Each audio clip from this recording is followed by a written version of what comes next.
बारंबार प्रणाम। मेरा नाम सूरज कुमार, आप देख रहे हैं मीडिया हलचल। अभी देश में चुनाव की जो गर्मी है वो जोरों पर है। हम अभी बंगाल में चुनाव देख रहे हैं, असम में चुनाव देख रहे हैं, केरल में चुनाव देख रहे हैं, तमिलनाडु में चुनाव देख रहे हैं और पुडुचेरी में चुनाव देख रहे हैं। लेकिन असम की एक सीट पत्थरकंडी पर चुनाव आयोग ने दोबारा से चुनाव कराने का निर्णय लिया है। अब ऐसा क्या हो गया कि इस सीट पर चुनाव आयोग ने दोबारा चुनाव करवाने का निर्णय लिया है? दरअसल बात शुरू होती है 1 अप्रैल रात 10 बजे। यहाँ पे करीमगंज पर एक वोटिंग बूथ है, वहां पर वोटिंग हुई थी, जिसके बाद एक बुलेरो में उस ईवीएम मशीन को ले जाया जा रहा था। अब ये बुलेरो किसकी थी? बुलेरो उसी विधानसभा क्षेत्र से भाजपा के उम्मीदवार कृष्णेंदु पाल की थी। थोड़ा शॉकिंग जरूर लगेगा, लेकिन ये सत्य है। कृष्णेंदु पाल जो कि भाजपा से उसी विधानसभा क्षेत्र के उम्मीदवार हैं, उनके गाड़ी में, उनके बुलेरो में ईवीएम मशीन पाई गई।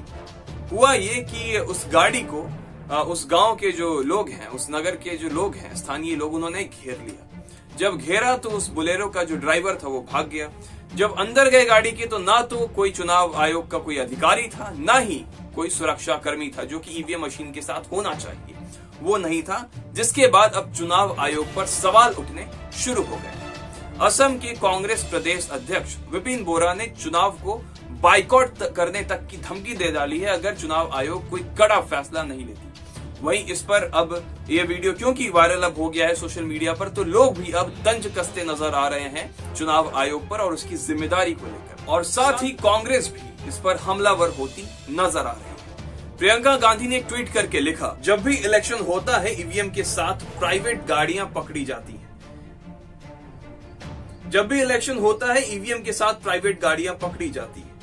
इसमें कोई आश्चर्य की बात नहीं है, क्योंकि इन सब में ये बात कॉमन है कि बीजेपी या उनके सहयोगी की ही गाड़ी या फुटेज पाए जाते हैं। बीजेपी की पूरी सोशल मीडिया मशीनरी वीडियो बनाने वाले को अक्सर बस एक घटना कहकर नकार देती है।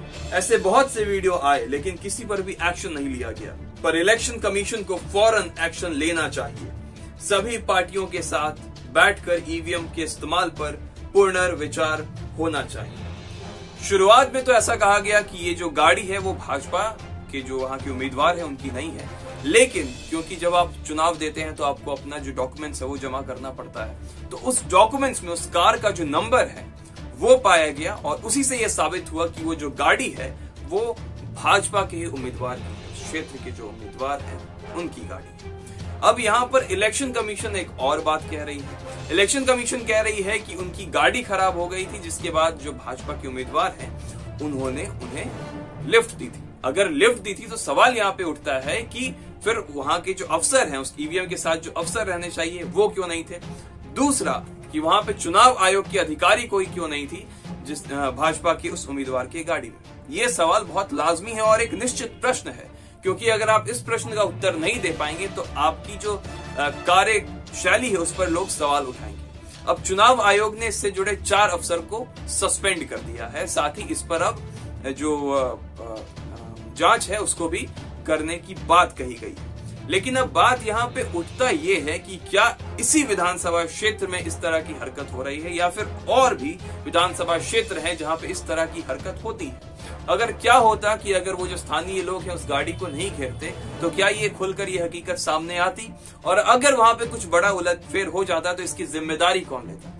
यहाँ इलेक्शन कमीशन से सीधा सवाल है। और दूसरा, क्या भाजपा वहां के जो उम्मीदवार हैं उस पर कोई संज्ञान लेती नजर आ रही है, कोई एक्शन लेती नजर आ रही है? ये भी हमें देखना होगा कि भाजपा इस पर कितने बढ़ चढ़कर मुखर होती है, क्योंकि भाजपा का जो एक कार्यशैली है, उनकी जो इमेज है, इस बात पर जरूर टिकी होगी कि क्या वो वहां के जो उम्मीदवार हैं जिनके गाड़ी में, जिनके बुलेरो में ईवीएम मशीन पाई गई, उनका वो जो रजिस्ट्रेशन है, चुनाव लड़ने की जो रजिस्ट्रेशन होता है, उसे कैंसिल करके कोई दूसरा उम्मीदवार खड़ा करते हैं या नहीं, ये देखने वाली बात होगी। खैर, आप देख रहे थे मीडिया हलचल। अगर आपको ये खबर पसंद आई तो हमारे चैनल को सब्सक्राइब करें, लाइक करें, और अगर आप ये वीडियो फेसबुक पर देख रहे हैं तो हमारे वीडियो को लाइक करें, साथ ही इसे शेयर करें। शुक्रिया।